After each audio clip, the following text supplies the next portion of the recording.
Greetings, friends and brothers. This is Dr. Bob Thiel, the Continuing Church of God. I want to talk about somebody called the King of the North. Many years ago, I got an email from a Protestant person who was interested in prophecy, and he made some comment to the effect, "You people in the Church of God frequently talk about the King of the North. Who's that?" Apparently, he didn't hear much about the King of the North in whatever church that he was associated with. Well, in terms of the King of the North, he's somebody you can read about specifically with that name in the book of Daniel, chapter 11. And there's a couple of different ideas about the King of the North. One, which is held by most scholars, is that many of the prophecies regarding the King of the North in the book of Daniel, chapter 11, were actually fulfilled a long time ago.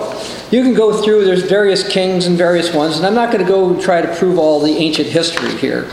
But most commentators agree that certain people, the King of the North, such as the Syrian king, and ultimately Antiochus Epiphanes was, and he was around 165, 170 BC, plus or minus.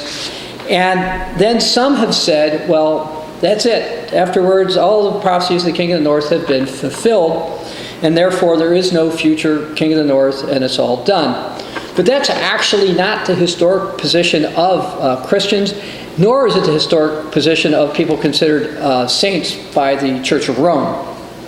Now, one of the reasons I threw that comment in is I have a book about Catholic prophecy, a modern one with an imprimatur in the 21st century that says all this stuff was already fulfilled. But that, again, was not the old view. Now, in terms of the Church of God view, the old worldwide Church of God taught that the prophecy was dual and there was additional prophecies to be fulfilled. For example, here's something from the Ambassador College Correspondence Course in 1972 that said, "At least part of Daniel 11 must also be dual.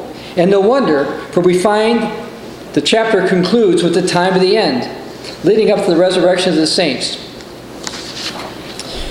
So let's talk about this King of the North. We'll go into Daniel 11 a little bit later, but before going there, this individual is also considered to be a beast or the beast in different parts of the Bible.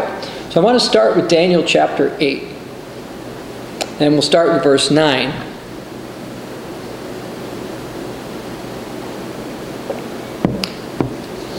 "And out of them came a little horn, which grew exceedingly great toward the south, toward the east, and toward the glorious land. And it grew up to the host of heaven. And it cast down some of the host and some of the stars to the ground and trampled them. He even exalted himself as high as the prince of the host." This is referring to the person who is also known as the King of the North. "And by him the daily sacrifices were taken away, and the place of the sanctuary was cast down." And we'll know this is the King of the North because when we read the King of the North prophecies, you'll see he's doing these type of things. "Because of transgression, an army was given over to the horn to oppose daily sacrifices and cast truth to the ground. He did all this and prospered." Well, first of all, in terms of verse 9, where it talks about a little horn that grew exceedingly great toward the south, toward the east, and toward the glorious land, that actually has to do with the beast power that's going to rise up in Europe, meaning a confederation or an empire, if you will, or a resurrected Holy Roman Empire, according to some, that's going to be back in Europe. It actually started with something called Benelux. Benelux. That was Belgium, Netherlands, and Luxembourg. There were three very small, relatively small, in terms of geographic area, nations over in Europe. In Western Europe, mostly north, and most of the European, what we now call the European Union, has grown both south and east of there. And yes, there was some other stuff from the west that picked up, such as Spain and Portugal. But that's starting to be fulfilled now. But we see again, this leader is going to rise up and he's going to do something with sacrifices.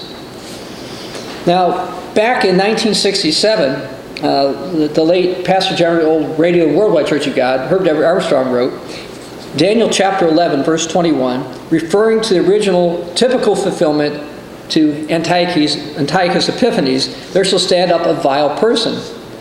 But once again, before the second coming of Christ, a vile leader will stop this daily sacrifice being offered." The same prophecy spoken of by Jesus is reported by Luke 21, verses 20 to 24. Now let's go to Daniel chapter 11, verse 21, and read some things regarding this. There's a couple of reasons this is a very interesting prophecy. Presuming it does have a dual fulfillment, it's possible we could see the dual fulfillment within the next year or several years. Anyway, starting verse 21. And in his place will rise a vile person. Well, actually, when I see this, I think I should have started with verse 20. Let me go back there. Because in verse 21, somebody is being replaced. And in verse 20, we read something else. In verse 20 we read, get the right page, that would be nice. New King James Version. Verse 20, there shall rise in his place one who imposes taxes on the glorious kingdom, but within a few days he shall be destroyed, but not in anger or battle. Presuming that has a future application, what this is saying is somebody in Europe is going to rise up as a raiser of taxes, but this person's not going to last as long as they're supposed to. My Hebrew grammar is not perfect, but this looks like it allows for this person to actually be a female. And that's interesting because the new European Union Commission president, Ursula von der Leyen, has indicated she wants to raise taxes for climate change, and we'll see what happens with that. Presuming that has a future application, we'll see if she makes it through her 5-year term or not. Now in verse 21, we see that in the place of that person, a vile person is going to rise. For one, they're not going to give the honor of royalty, but he's going to come in peaceably and seize the kingdom by intrigue. And this is a reference to the final king of the north. With the force of the flood, they shall be swept away before him and be broken, and also the prince of the covenant.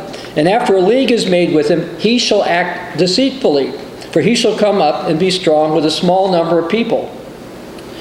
So this is a person who's going to rise up probably in ways people do not expect. He shall enter peaceably, even to the richest place of the province, and he shall do what his fathers have not done, nor his forefathers. He shall disperse among them the plunder, spoil, and riches, and he shall devise his plans against the stronghold, but only for a time. Now this leader is going to promise peace and prosperity. And he's going to make some kind of a deal with a small amount of people in order to gain power. Now this same vile leader is also one described in Daniel chapter 8. Now I was over there before, but I want to go now in verse 19. Daniel 8.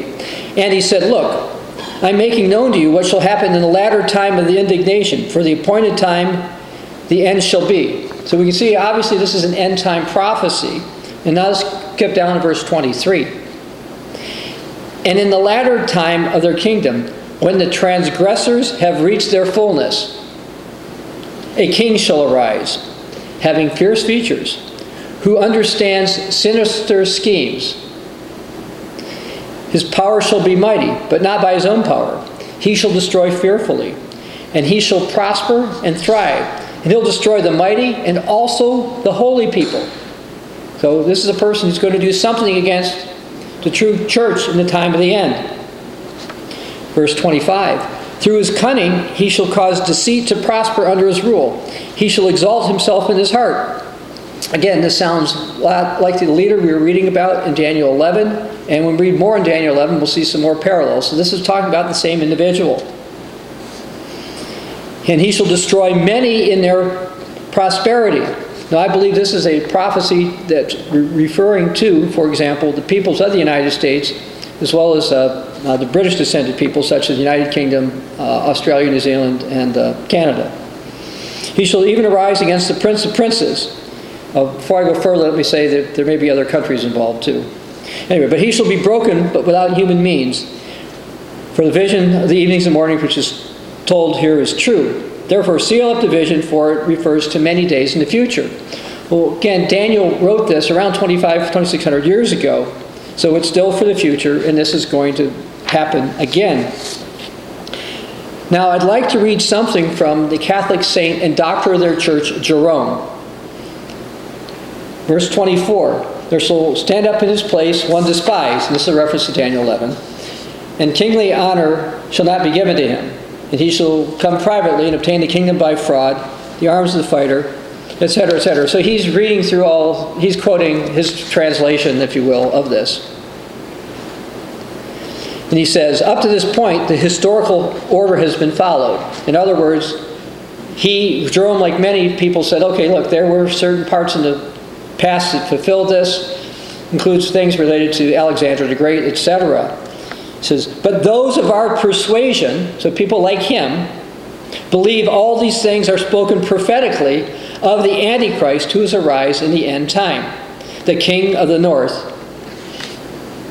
Now, one issue, or one way that the Church of God tends to differ from the Protestants and the Roman Catholics when it comes to the Antichrist is that most Protestants and most Roman Catholic writings suggest that the beast, the king of the north, is the Antichrist, whereas some Catholic writings, some Protestant writings, and most, if not all, Church of God writings say that the Antichrist is the one called the false prophet in the book of Revelation.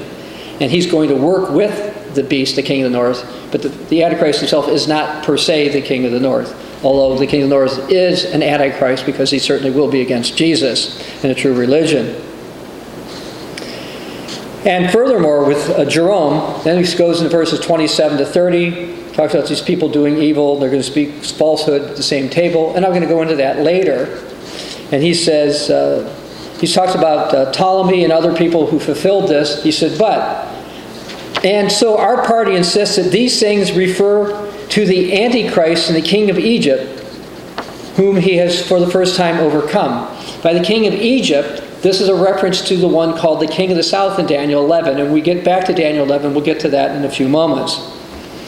So my biggest point here on this is to just mention that the Roman Catholic saint and doctor of their church agreed that Daniel 11 does have future application. It is talking about the king of the north and the king of the south, and it is got to do with the end times. If you're Protestant, let me read something, for example, from Matthew Poole's commentary. It says, at the time of the end shall the king of the south push at him, and in the last time, towards the end of the world, for it cannot be true of Antiochus, the one from 167 or so BC, who died in the 11th year of his reign. And these things are joined into the last resurrection of Daniel 12:2. And basically the same type of thing. I don't want to read more Protestant commentaries on this, but basically the ones I've got here do refer to it. Now, if you want details, and I'm only going to go through perhaps the most half of my notes today, and we have an article at the cogwriter.com website called Who is the King of the North? So it's got some more details, or if I go over things too fast or whatever, you can go back and take a look at that. And you can find that at the www.cogwriter.com website. Yes, I know how to spell cogwriter. You'd think after this time I'd be all right with it. Anyway, so we've got that. Now, some people wonder about 666. This is a reference in Revelation chapter 13, verse 18. You don't have to go there, you can read one verse. It says, here is wisdom, let him who has understanding calculate the number of the beast, for it's the number of man, is number 666. And basically, this is believed to be a reference to the one we call the king of the north, or the one commonly referred to as the Antichrist by Catholics and Protestants. This is based upon, going back to the 2nd century, a person who claimed to know Polycarp of Smyrna. Polycarp of Smyrna was a Church of God leader. A guy by the name of Irenaeus wrote that the name Latinos adds up to 666, and I'm not going to go to all that calculation here. And that's also been a position of the Church of God, and this is referring basically to somebody from a resurrected Roman Empire.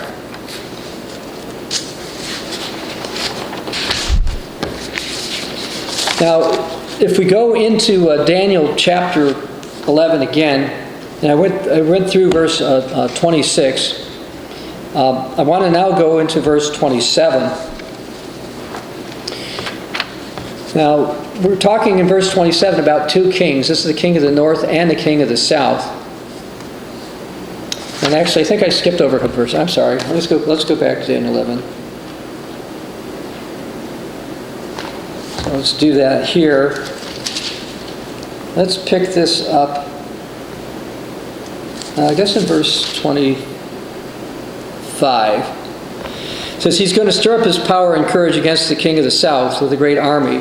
Now this is what Jerome was referring to when he called this the king of Egypt. He was referring to this particular passage. Now notice, by the way, it says he's going to get a great army. Now people say, wait a second, the Europeans, they don't have a great army. How can this possibly have anything to do with them? Well, the reality is, shortly after Donald Trump became President of the United States, Europeans decided that they needed to have their own European military.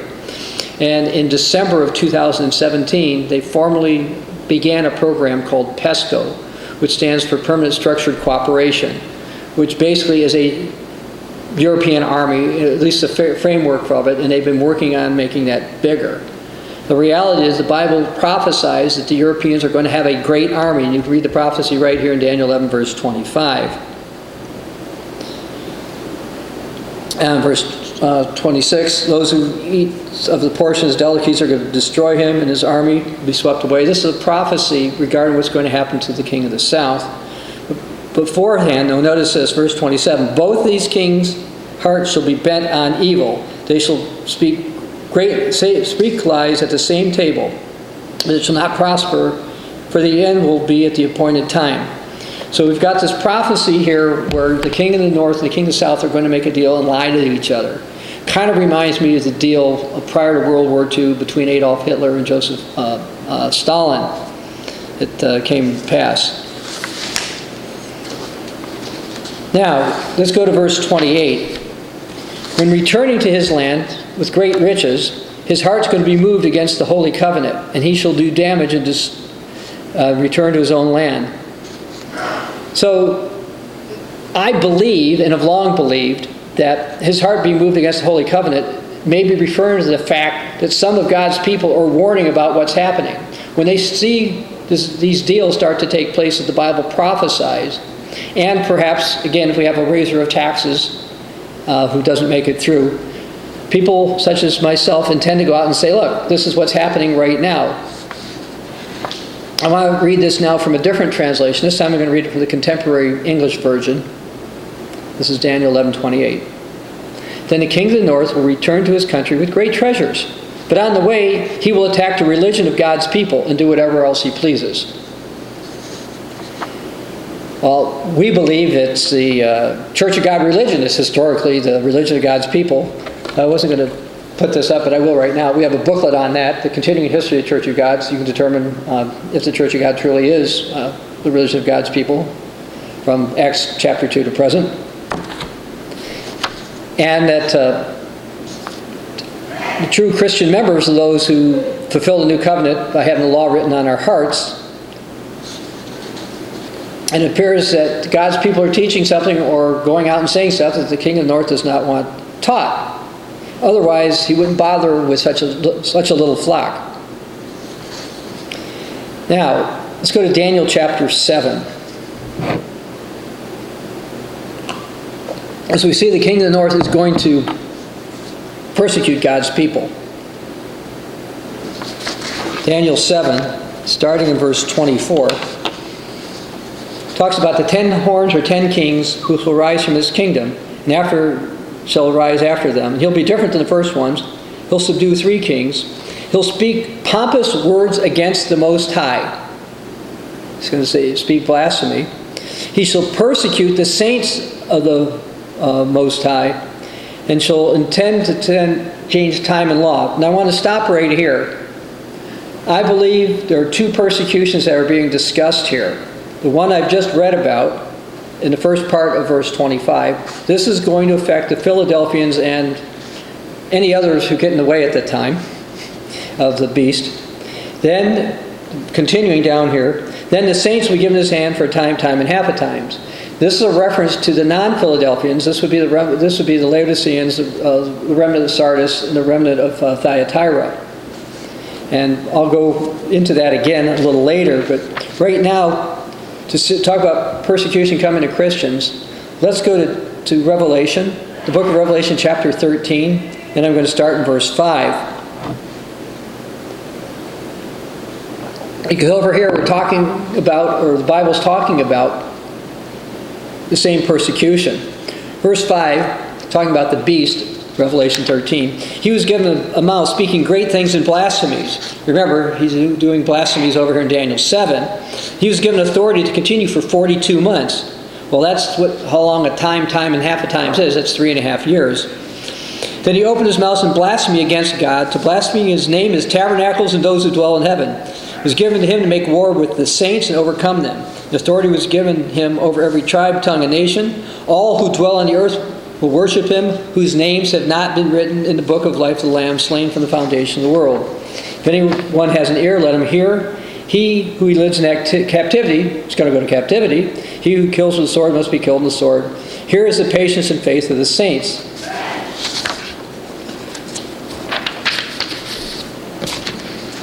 Now, as far as changing time and laws go, I find it interesting if you look at certain writings from Catholic prophecies. There are certain Catholic prophecies that appear to be looking forward to this particular leader. For example, we read in Daniel 7 that this guy is going to change times and laws. Well, a Catholic prophet, if you will, writer named Joseph Gores, he died in 1848, said, "The people will be united under a powerful great monarch, a king, if you will, who will make new laws and banish corruption from the earth." By the way, this comes from a Catholic prophecy book with an imprimatur. And so this looks like they're looking forward to somebody who's going to change things, and the Bible warns against it. Now let's go down to some more things about this particular leader. Back to Daniel 11. We'll go to verse 29. It says, "At the appointed time he shall return and go toward the south, but not like the former or the latter. For ships from Cyprus shall come against him." Now, Cyprus, I believe, is a mistranslation, and I'll get to that later. Will come against him. "Therefore he shall be grieved and return in rage against the holy covenant and do damage. He shall return and show regard to those who forsake the holy covenant." Now, I want to read this from the New Living Translation, verse 30. "For warships from the western coastlands will scare him off. He will withdraw and return home. But he'll vent his anger against the people of the Holy Covenant and reward those who forsake the covenant." Now think about this. You've got this leader, the king of the north. He's going down probably toward Israel, all right? And a Western power with a navy stops this guy. And who's he get mad at? You'd think he'd be inflamed and enraged with the Western Navy. No. He's inflamed or enraged with the people of the Holy Covenant. Why? Because the people of the Holy Covenant, the true Church of God leaders, the Philadelphian leaders at this time, are going to be identifying who this person is and what he's doing, and he's not going to like it. Because common sense tells you to be madder than anything at the people with the Navy.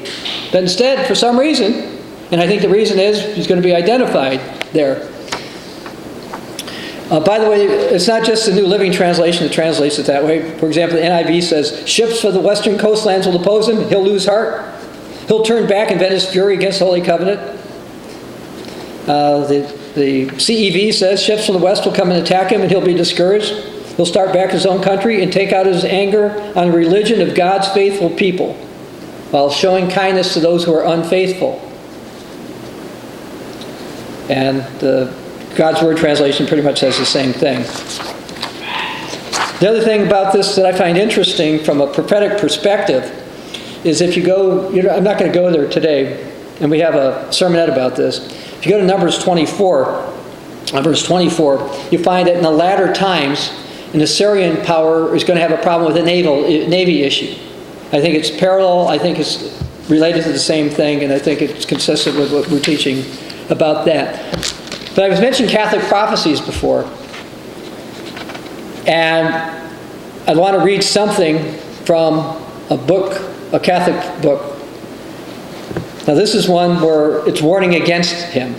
It says, "It seems he," this is the king of the north, "will probably be defeated by certain people of the western nations who will give him a naval battle." Daniel 11, verse 30. "But he'll soon recover from this defeat." This is from a book called The History of Antichrist, and it also has an imprimatur from a Catholic source. However, about 17 years or more ago, I thought that Daniel 11:30 was probably referring to the United States warships, alarming a European king of the north. Well, back in about 5 years after I guessed this, I came across an interesting Catholic writing. This is from Countess Francesca di Biliante, who died in 1935, and this is from another Catholic book with an imprimatur, says, "When the land with the great fleet enters the Mediterranean, then Europe will tremble. God will save Rome." Okay? So think about this. We read in Daniel chapter 11, verse 30, this king of the north, 29:30, the king of the north is going to go down south. And some naval power from the west is going to stop him. And this prophecy is saying, don't be discouraged. He's going to first make Europe tremble that the United States is going to attack them. It says God's going to save Rome is what they're saying. Now, I'm going to add something else. This is not my addition. This is written by a Catholic priest. In parentheses, it says a great fleet enters the Mediterranean. This Catholic priest for this book wrote, England or the United States? So I find it humorous or interesting, exciting to me, because 5 years before I read this book, this was what I figured out. And then I saw this in this book. And the reason I'm saying some of these things is many Catholic prophecies seem to be looking forward to the time this guy rises up. And this particular prophecy, I believe, is going to be used to calm people down. When we in the Church of God are saying that the king of the north is starting these things, he's fulfilling Daniel chapter 11, they're going to say, no, we're okay. This is prophesied to happen. We're supposed to be fine. They're going to believe a lie. It's easier to believe things are going to be good. Right? You know, do you really want to believe everything's going to be bad? And there's another writing I got from a Catholic book, but this one doesn't have an imprimatur. It says, suddenly large naval forces are positioned in a hostile way in the Mediterranean Sea. The situation is tense. Then war breaks out. Meanwhile, the Yellow Dragon invades Canada and Alaska at the same time. Now, while this particular prophecy is not directed toward Daniel 11, verse 30, I do believe that they didn't cite it when they did this. I think it's very interesting because, again, it's consistent with what the Bible says. And yes, I think people from the east are going to end up with Alaska and part of Canada.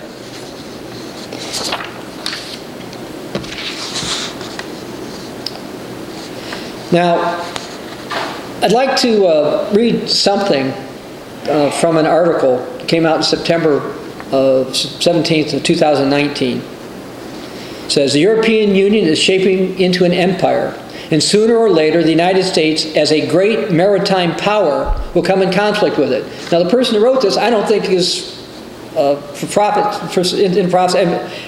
I didn't get the impression this was a religious writing, I guess is what I'm trying to say. But he's looking, we'll use the term common sense. He says, look, the United States has got this big naval presence, and the Europeans look like they're going to have an empire, look like something's going to happen. Well, 2,600 years ago, we see Daniel wrote about it, and prior to that, Moses wrote about it in the book of Numbers. He says that is a structural issue, and it is inevitable. Any power consolidating the European landmass would have so much material, financial, demographic power, it would be a threat to the other land and maritime powers around, including the United States, United Kingdom, and he said even Russia. Now, I believe that when the time comes, and we'll get further down in the book of Daniel, that the Russians will work with the Europeans. And that will be the end of the United States, United Kingdom, Alaska, parts of Canada, etc.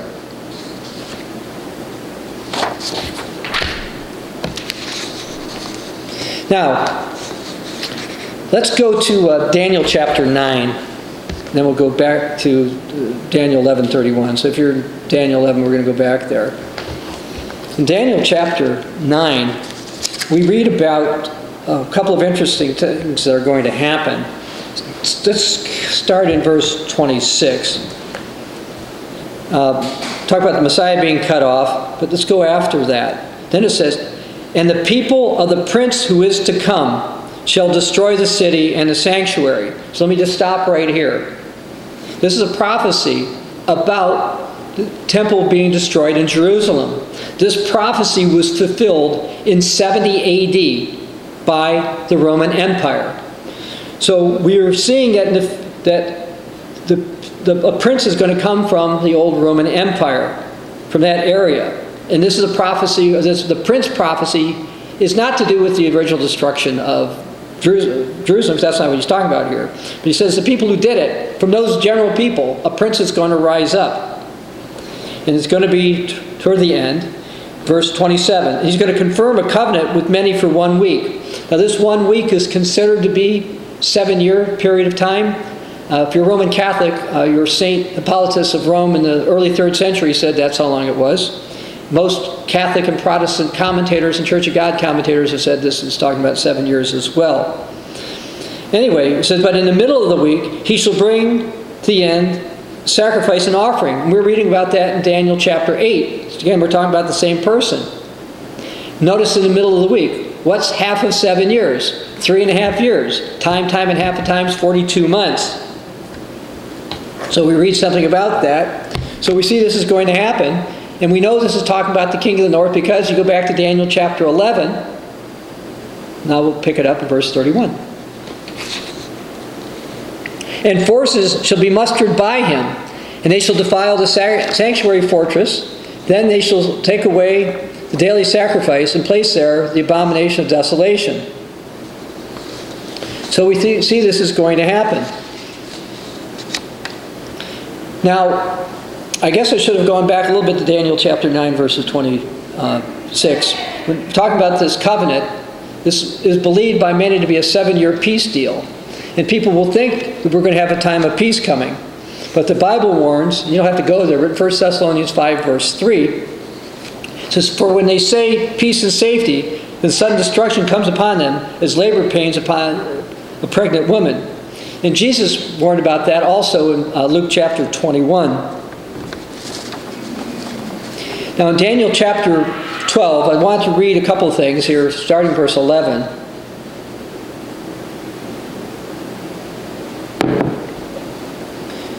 We also read about the daily sacrifice being taken away. And from the time daily sacrifice taken away, the abomination desolation is set up to be 1,290 days. Blessed is he who waits and comes to the end of 1,335 days. Now I'm not going to go into all those days at this time, but what I want to point out here is we see the daily sacrifice being taken away. We see this in Daniel chapter 11, verse 31. We also saw it in Daniel 9, verse 27. Well, in order for the sacrifice to be taken away, it has to be started. So if you're looking for things to watch out for prophetically, that would be one that's got to be started before it can be taken away. Now, in Matthew chapter 24, Jesus says several things, but I want to start in verse 15 of something that Jesus said. So we read about this abomination of desolation in verse 15. Jesus says, therefore, when you see the abomination of desolation spoken of by Daniel the prophet standing in the holy place, whoever reads, let him understand. Let those who are in Judea flee the mountains. Before going any further, again, you see, Jesus is saying, you want to know what's going to happen at the time of the end? You need to read or understand what's going on in Daniel. And let those in the field not get his clothes, but woe those who are pregnant and nursing babies in those days. And verse 20, pray that your flight not be in the winter or on the Sabbath. Let me just comment for those of you who don't believe you need to keep the Sabbath. There would be no reason for Christians to pray that your flight would not be on the Sabbath unless you're keeping the Sabbath. So this is the prophecy for the Sabbath being around now. For then there will be great tribulation, such as has not been since the beginning of the world until this time, nor ever shall be. I want to go to the book of Jeremiah, Jeremiah chapter 4.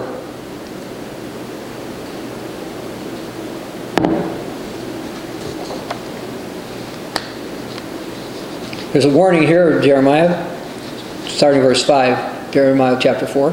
Declare in Judah and proclaim in Jerusalem and say, blow the trumpet in the land, cry, gather together, and say, assemble yourselves, let us go into the fortified cities, set up the standard toward Zion. Take refuge, do not delay, for I will bring disaster from the north and great destruction.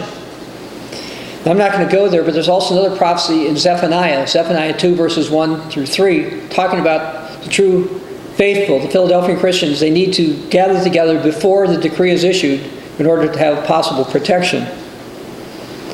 This verse came back. Let me go back. For I will bring disaster from the north and great destruction. The lion has come up from his thicket, and a destroyer of nations is on his way. And that is the king of the north. He has gone from his place to make your land desolate. Your cities will be laid waste without inhabitant. Now, it's very likely before this happened, we will see some destruction hitting Jerusalem that's not directly related to this, based upon prophecies in Isaiah 22.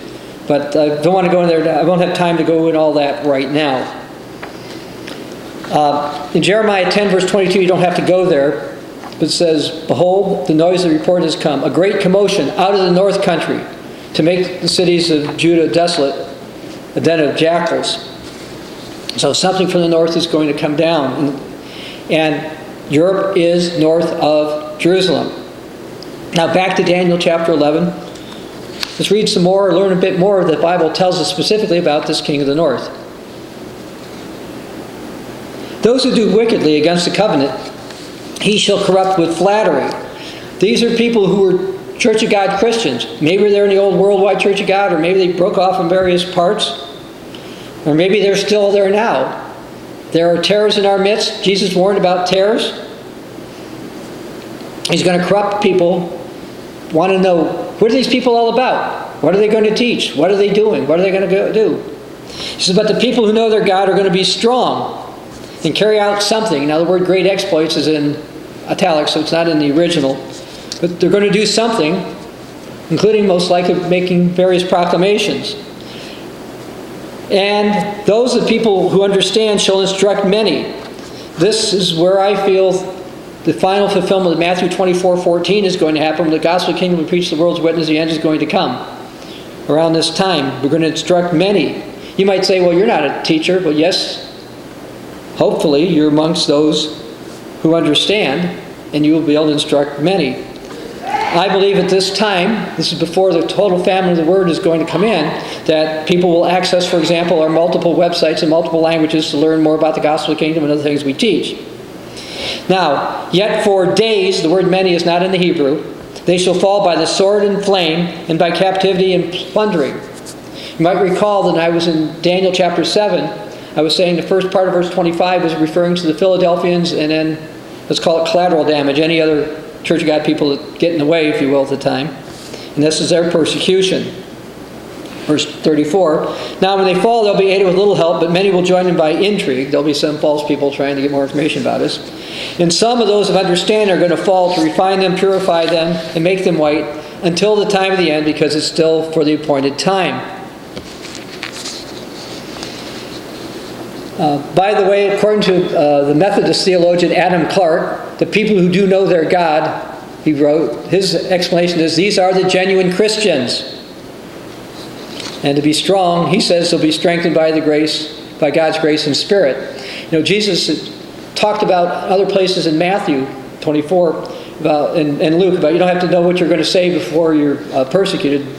God's Spirit will let you know.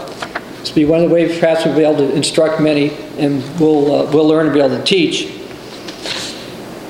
Continuing with a couple of things about Jerome. Jerome has verses 33, 34, and 35 having to do with the Antichrist power going against the saints. So the ancient Catholic belief, at least from one of their leading people, is consistent with what we teach.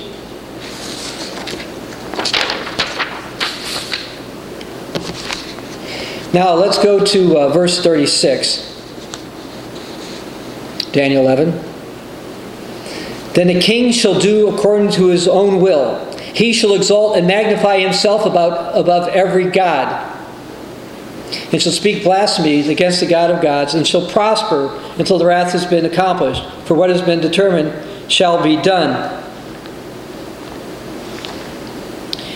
You don't have to go there, but in 2 Thessalonians chapter 2, verse 3, it says, let no one deceive you by any means, for that day will not come until the falling away comes first, and the man of sin is revealed, the son of perdition, who opposes and exalts himself above all that's called God. This is the same person. This is the king of the north power. I know many churches of God do not teach it that way, but I Scripturally, that's what this is saying. Now, some of you may say, wait a second, Europeans, they're not going to want any kind of a strong leader, some powerful person like this. There's an article from April 2018. I'll just read the headline. Hungary is a beacon to Europe's populist strongmen. It says that they want strongmen over there. Then they're talking about the France's National Front Party, that they want a strongman. And then from December of 2019, here's a headline. Half of Italians want strong man in power, survey shows. They want somebody strong. They want somebody who's above it all, who they think can do what needs to be done. Well, in your Bible, in the book of Revelation chapter 17, starting in verse 12, we see that there's a small group of people who are going to get together and they're going to make somebody a dictator. Revelation 17, starting in verse 12. The 10 horns which you saw are 10 kings who have received no kingdom as yet, but they receive authority for 1 hour as kings with the beast. These are of one mind, so it's a small number of people here, and they'll give their power and authority to the beast. These will make war with the Lamb, and it says the Lamb will overcome him, so eventually they'll lose. But we see that Europe is prophesied to reorganize, essentially, have 10 kings who don't have a kingdom, so maybe these are 10 regions of Europe, or however they're going to reorganize this, and they're going to end up giving their power to one person. And we learned some more about this person back in Daniel chapter 11. Now we'll go to verse 37. He shall regard neither the God of his fathers, nor the desire of women, nor regard any God, for he shall exalt himself above all. Various ones have different opinions of what they mean about the desire of women. Here's something from a Bible scholar named G.H. Pember, so I'm presuming he's a Protestant scholar. It says, the expression desire of women is placed between two nouns which refer to concrete gods. It therefore must be designate some individual deity, which is more especially sought after by women. And that's interesting because there are Catholic prophecies that marry in the end times. Some Marian apparition is going to give this guy power. We'll see if that's how it's going to go or not. Now going down to verse 38 of Daniel chapter 11. So in their place he's going to honor a god of fortresses. Now let me stop here. I believe that God of fortresses is the God that Emperor Constantine got the Greco-Romans in order to adopt. Prior to Emperor Constantine, most of the Greco-Romans would not participate in military adventures. They would not voluntarily go into the military. They would not even watch violent sports. Okay, but after the time of Emperor Constantine, they became militaristic. Later, the Church of Rome says that they want to be involved in that type of thing. You can read Bull Unum Sanctum of 1302. It says, the power of the church, that is to say, the spiritual and the material sword.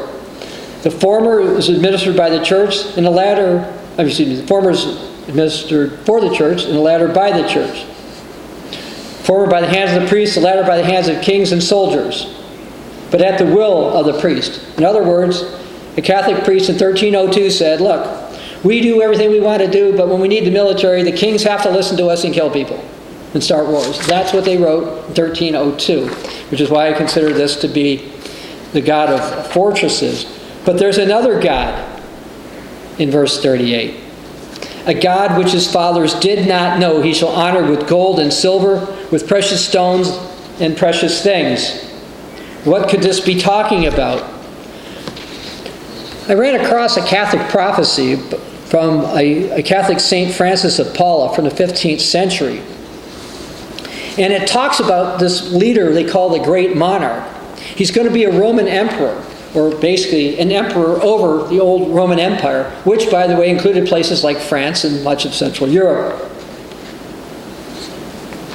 And here's one of the prophecies about this guy. He shall be a founder of a new religious order different from all others. A new religious order. It'll be the last religious order of the church. It will do more good for our holy religion than all other religious institutions. His people were going to wear on their breast the cross. He's going to destroy all tyrants and heresies. There'll be one fold, one shepherd to reign the end time, and the whole earth there'll be 12 kings, one emperor, and one pope. So a new religious order, different from all the rest. Doesn't that sound kind of like we just read in Daniel 11, verse 38? A God which his fathers did not know, he's going to honor with gold and silver and precious stones and precious things. Now, if you're not Roman Catholic, you might think to establish a new religious order would be tough to do. No, it's not.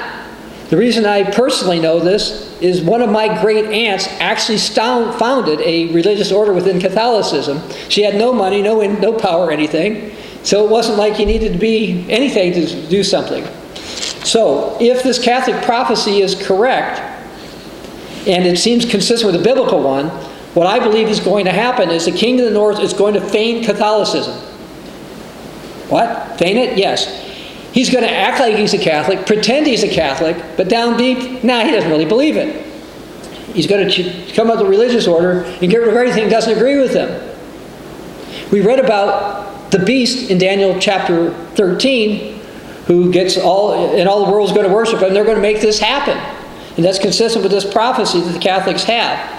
And so I think that somehow he's going to make some changes, and they're either going to call it a religious order, or people are going to say, oh, he's fulfilling this prophecy, whether he calls it a religious order or not. Now, as it turns out, some Catholic prophecies say this guy is going to offend much of the Catholic parts of the Catholic clergy. They're going to say, wait a second, this guy is betraying all kinds of stuff. But they say there's a pope who's going to rise up. And this pope is going to do miracles. And people are going to see these miracles. And he's going to say, this is the one. They also say there's going to be signs from the heavens, a voice coming from heaven saying he's the one, which is consistent with what we can read further in 2 Thessalonians chapter 2, verses 7 through 12, about signs and lying wonders at the end times. But Catholic prophecies tell us, and this includes Greek or Eastern Orthodox Catholic prophecies, that there are going to be signs and wonders that announce their great monarch, who's the one the Bible is warning against as the beast and the king of the north.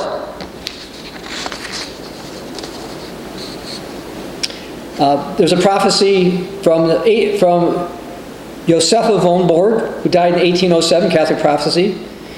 It says, God's going to choose a descendant of Constantine, Pepin, and St. Louis.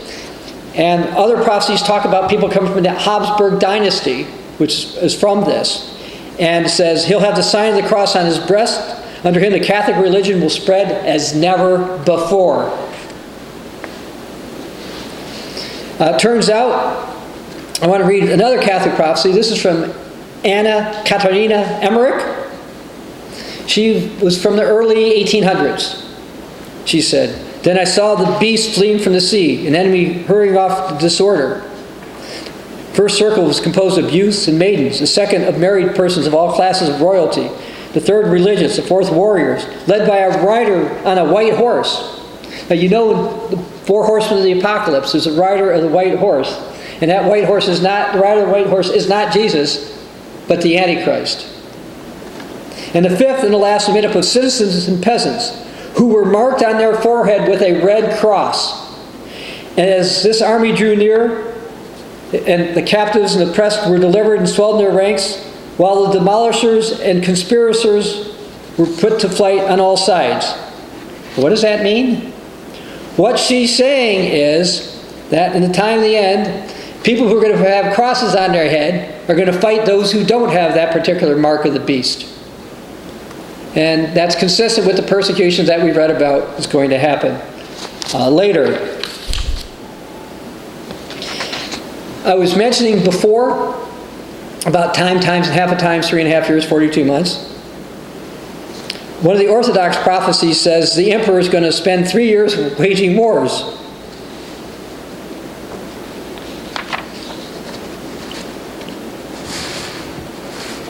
Let me read. I mentioned one of these Orthodox prophecies about how the king of the north is supposed to be announced. And again, we know the Bible says he's going to come with signs and lying wonders. I want to read something from the 10th century. All right? So this is over 1,000 years ago, because we're in the 21st century now. Here's a prophecy in Eastern Orthodox. The one true king is destined to become manifest, to be revealed by means of signs. The king will hear the voice and instructions of an angel appearing to him. He has foresight and cognizant of the text of the prophecies. Remember, I read the prophecy from Daniel that he's going to know sinners have sinister schemes. This is consistent with this prophecy. The name of the king is hidden among the nations. And here's how this king's manifestation is going to be public. A star is going to appear for 3 days long on the feast day of the Mother of the Most High. So they're tying it in with a Marian holiday. It's going to be visible. And a herald's going to come up with a loud voice in the course of 3 days and unveil the hoped-for one. It'll be visible in the sky. And under there will be an image suspended. It's going to be a cross. An invisible herald from heaven with his thunderous voice will say to the people, "Is this man agreeable to you?" At the moment, everybody will be taken by fear and terror. They will elevate him on a high spot and will proclaim him their hereditary monarch. Now, again, that's not a biblical prophecy. That's an Eastern Orthodox prophecy that's over 1,000 years. Very consistent with what the Bible warns is going to happen with this leader.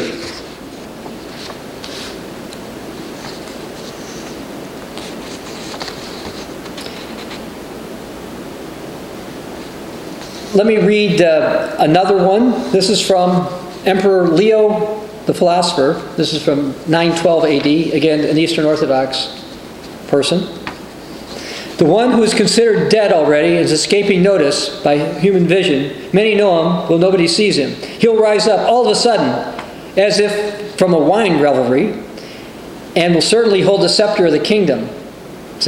For a column, having seen in the vault of heaven as twisted as by spinning, an invisible herald will shout thunderously 3 times, "Make haste and go to the western parts of the seven-hilled city. There you'll find a servant of mine, a man dear to me. Bring him to the royal palace. He wears a helmet. He's soft-spoken, calm, noble-minded, very sharp in knowledge of the future.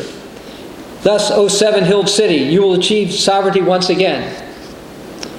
Well, according to the Bible, and according to Roman Catholic scholars, the seven-hilled city is Rome. It says Rome is going to be popular, and this guy is going to get together with him again, with Rome again.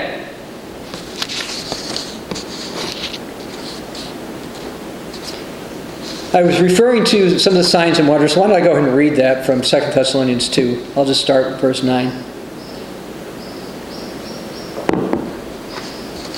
The coming of the lawless one is according to the working of Satan with all power, signs, and lying wonders, with all right and righteous deception among those who perish, because they did not receive the love of the truth that they might be saved. And for this reason, God will send them a strong delusion that they should believe the lie, that they all may be condemned who did not believe the truth, but had pleasure in unrighteousness. Well, I was telling you about some of the things the Catholics have prophesied, but here's another one. This is from their St. Thomas à Becket from the 12th century. He says, "A knight shall come from the west. He shall capture Milan, Lombardy, and the 3 crowns. He shall sail to Cyprus, in the land of Jaffa, which is on the coast of Israel, and reach Christ's grave where he will fight. Wars and wonders will befall people till the people believe in Christ toward the end of the world." So this is another Catholic prophecy that they're going to have signs and wonders, and that's what they prophesied.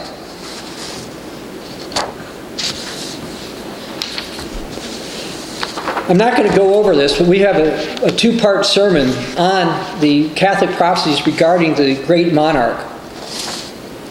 But briefly, according to both the Bible for the King of the North and Catholic prophecies regarding the Great Monarch, he's supposed to have some type of Franco-German ancestry. He's going to be like a powerful beast. He's going to be written off. He's going to be announced as signs and wonders. Frightful signs. He's going to understand mysterious things. He's going to be a smooth talker. He's going to make changes involving religion. He's going to make some kind of a peace deal. He's going to exalt somebody. He's going to have a great army. He's going to uproot all republics. Now that was an interesting Catholic prophecy. I read Revelation 17 verses 12 to 13, where it talks about 10 kings who don't have a kingdom of yet are going to get a kingdom. Well, there's Catholic prophecies that say, look, we're going to lose all the republics in Europe, and something's going to happen. And that's consistent with the Bible. And that's what they say that is going to happen for this particular leader. The Bible says he will look good to people. He's going to basically push his form of religion around the world. And some other ones, which I'll get to a little bit later, about the Muslims. And they say the tradition of having a great king and a pope that does this first started to pop up between 380 and 400 AD. So this is after the time of Emperor Constantine rising up. But I want to read something from a Catholic writer by the name of Paul Thigpen. Lest you think this is Catholic bashing. He's a Catholic writer who said, looking forward or looking for the great monarch who does not appear in Scripture might lead to looking for the Antichrist who does. It might even lead me to a more disturbing thought, for mistaking the Antichrist for the great monarch. After all, lesser Antichrists such as Hitler and Stalin seduce followers with visions of grandeur and glorious kingdoms. Surely, Antichrist of the last day will do the same thing.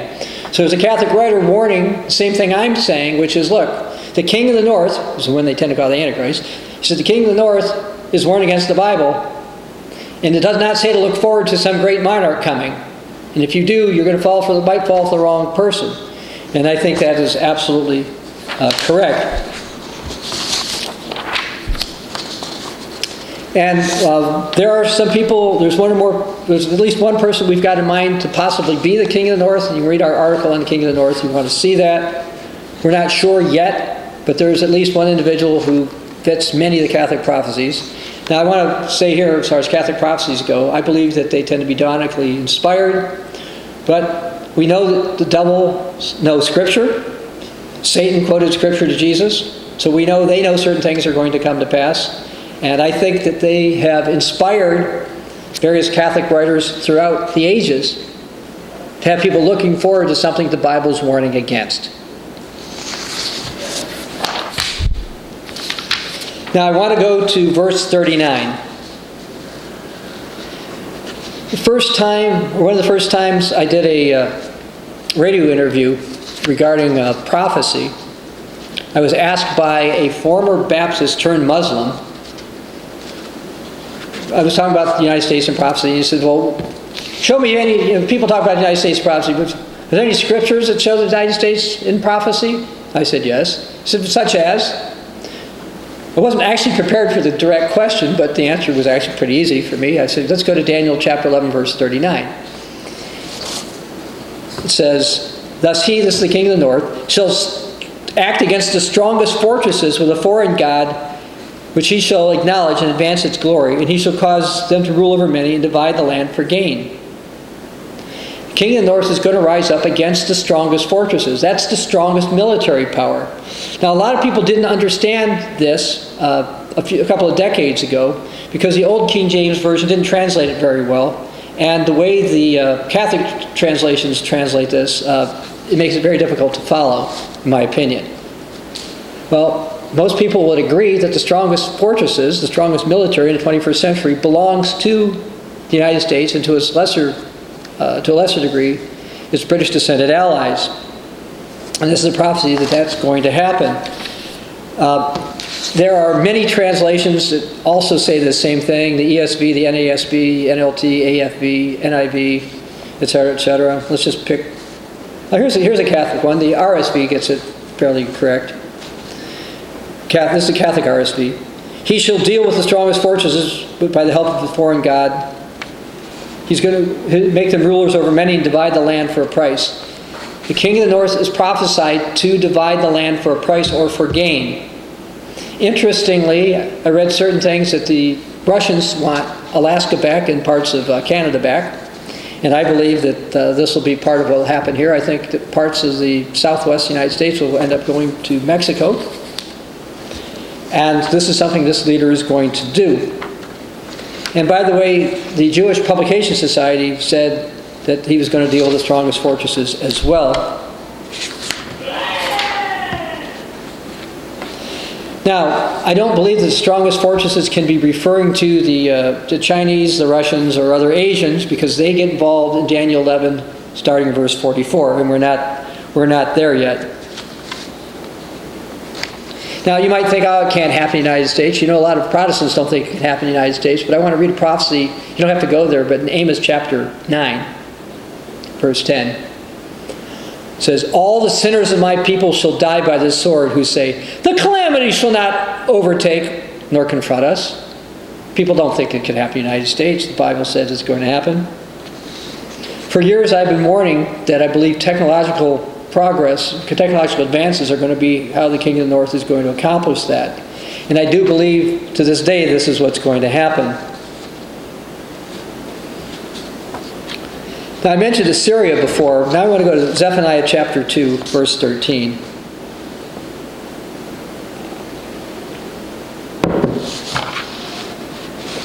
Zephaniah 2, starting verse 13.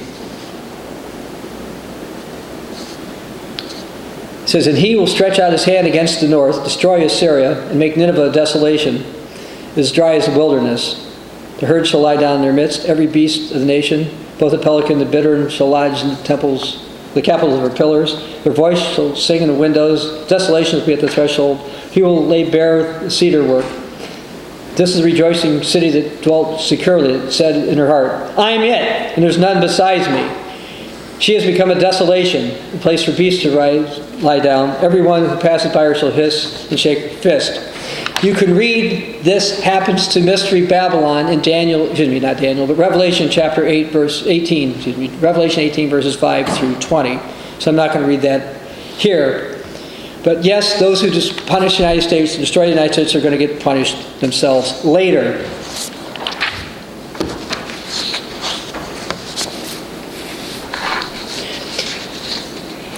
I want to read prophecy from the book of Habakkuk chapter 2. Some people have said, oh, you know, things have gone on like they always have. And we know that Peter warns that toward the end time people are going to say, things never change, forget these prophecies. Well, there's something that's going on. You can call it like a cancerous growth that people sometimes complain about, but most people don't seem to care about. And that's U.S. debt. So Habakkuk chapter 2, starting verse 3 says, for the vision is yet for an appointed time, but at the end it will speak, and it will not lie. Now some people, including in Church of God groups, believe this is already fulfilled, but it's for the appointed time of the end, the same appointed time of the words, same Hebrew words that are used in Daniel chapter 11, by the way, and other places. Go down to verse 6, it says, woe to him who increases what is not his, how long? And to him who loads himself with many pledges. The United States government has treasury bills, these programs called quantitative easing, etc., where they basically just make up debt. And they also loan money they could borrow money from foreigners. Verse 7, will not your creditors rise up suddenly? Will they not awaken who oppress you, and you'll become their booty? This is a prophecy for the appointed time of the end. And yes, at a time coming, foreign creditors are going to realize that the United States is not going to pay back its debt. And eventually, we're going to see a time of massive devastation. For example, the late Pastor General of the Old Worldwide Church of God said, well, let me just read this. The Great Tribulation will probably start with a nuclear attack on Britain and London, and possibly the same day or immediately or after on the United States and Canadian cities. We'll finally realize this as a time of Jacob's trouble. Nuclear? Well, in Deuteronomy 29, you don't have to go there, but verses 23 to 24, there's a warning. It says, the whole land is brimstone, salt, and burning. It's not sown, nor does it bear, nor does it grass grow there. Like the overthrow of Sodom and Gomorrah, which the Lord overthrew in his anger and wrath. And the United States, for example, is coming a bit more like Sodom and Gomorrah. Let's also go to Isaiah. This time, why don't we go there? Isaiah chapter 9, verse 19.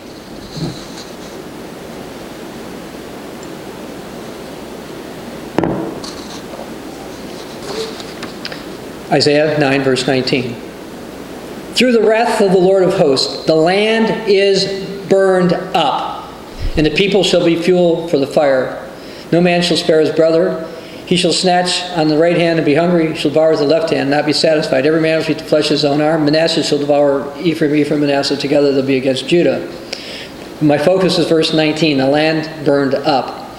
Could be nuclear, could be some other laser weapons or radiation weapons or whatever. So we see some prophecies regarding massive destruction coming. Why would the United States and its British descendant allies be destroyed?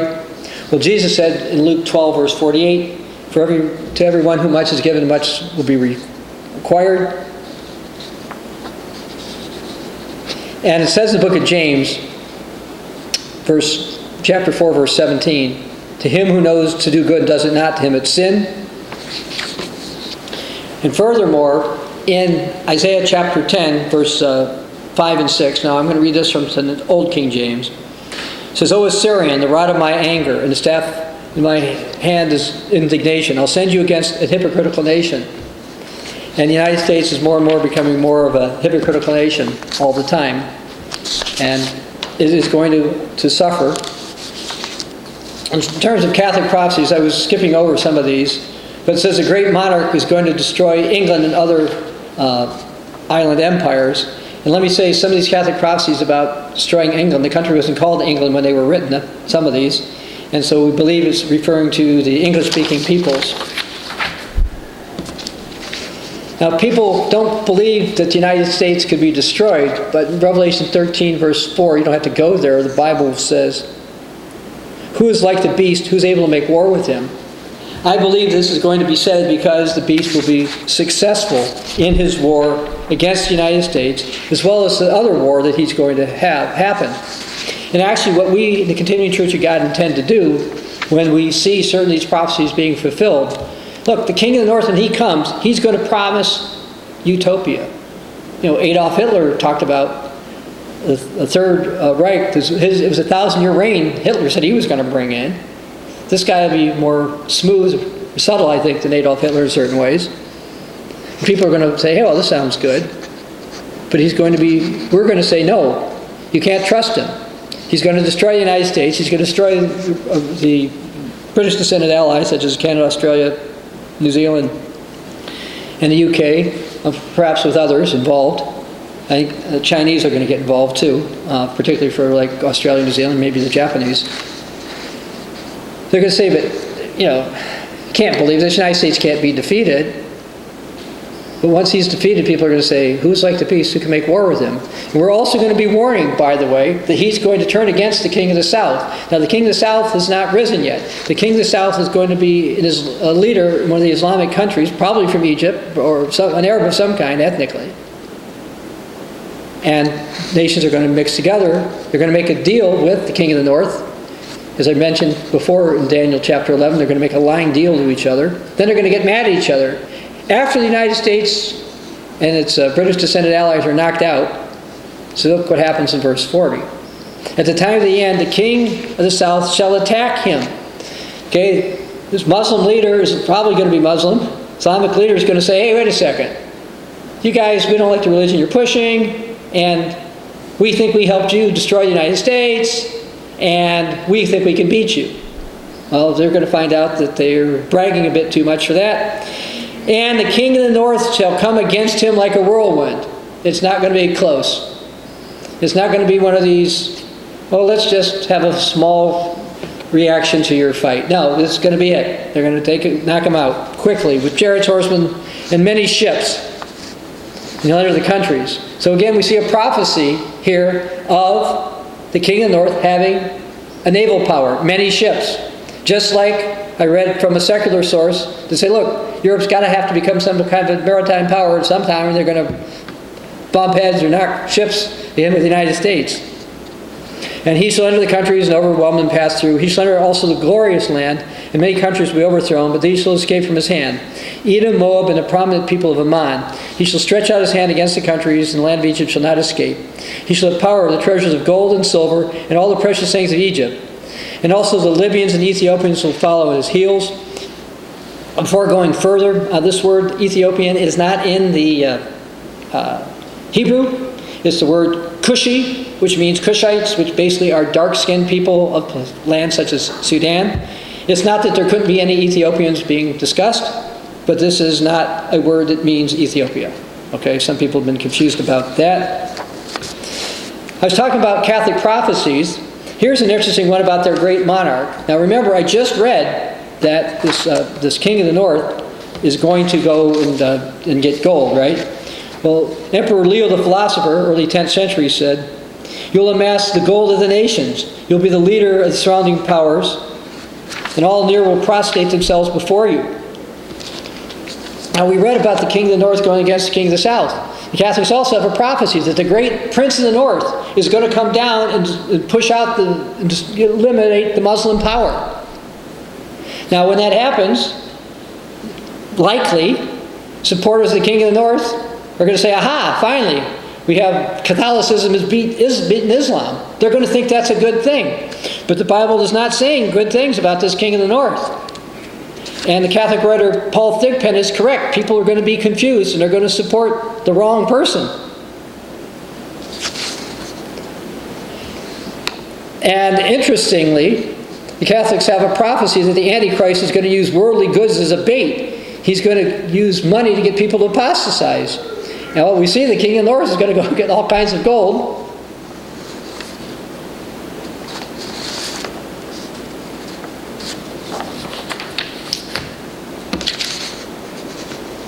Let me read another Catholic prophecy about this king of the north. This is from Rudolf Gechner, who died in 1675.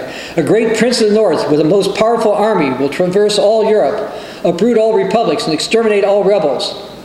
Okay, well we saw the king of the north is going to have a great army. And as far as the republics go, Revelation 17 verse 12, 13 says basically a dictatorship is going to be put in Europe. Now they claim in this prophecy his sword is moved by divine power. He's going to valiantly defend the Church of Jesus Christ. Well, I don't think that's one he's going to really defend. He's going to feign his version of Catholicism. He's going to subdue the Muslim empire.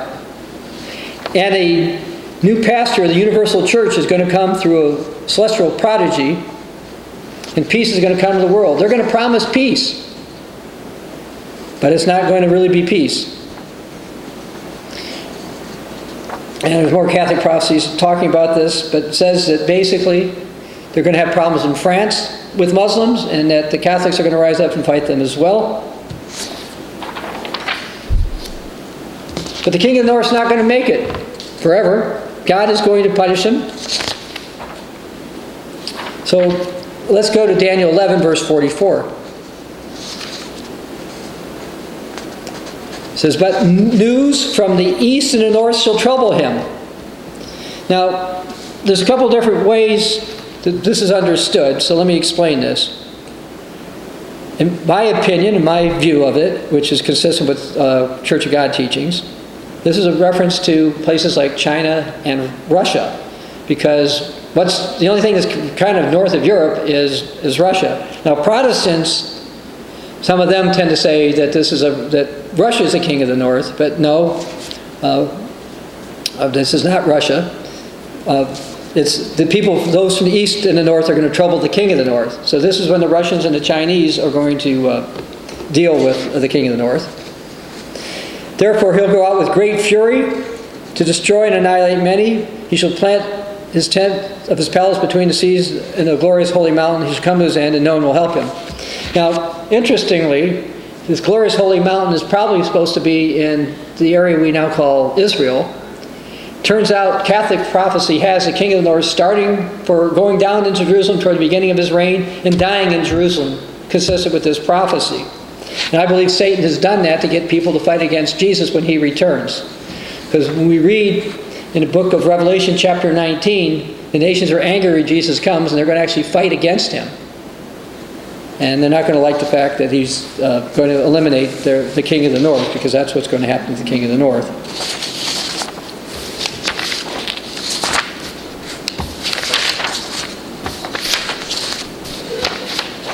Okay.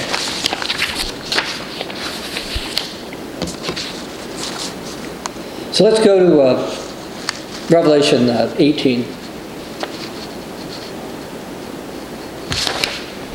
Revelation chapter 18, starting in verse 21. We're going to see the fate of the Babylonian systems the king of the north is going to be supporting. Verse 21, "Thus with violence the great city Babylon shall be thrown down, and shall not be found any more. The sound of harpists, musicians, flautists is how I guess you're supposed to pronounce that. I always call it flutists, but flautists, and trumpeters shall not be heard anymore. No craftsman or craft of any kind shall be found in you anymore. The sound of the millstone shall not be heard anymore. The light of the lamp shall not shine in you anymore. The voice of the bridegroom and the bride shall not be heard in you anymore. For your merchants were the great men of the earth. For by your sorcery all the nations were deceived. There is sorcery that's going to accompany the king of the north. And Catholic prophecies say that signs and wonders are going to accompany the king of the north. And people are going to be deceived. Verse 24, and in her was found the blood of the prophets and the saints and all who were slain of the earth.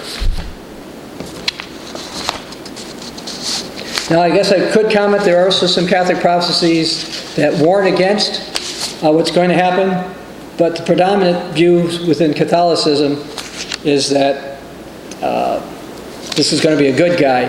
But even their Pope Gregory, who's known as Gregory the Great by them, who died in 604, says toward the end, 2/3 of the Catholics are going to compromise. And I would suspect probably more than that based upon what we read in 2 Thessalonians chapter 2. Now let's go to Daniel chapter 12, verse 9.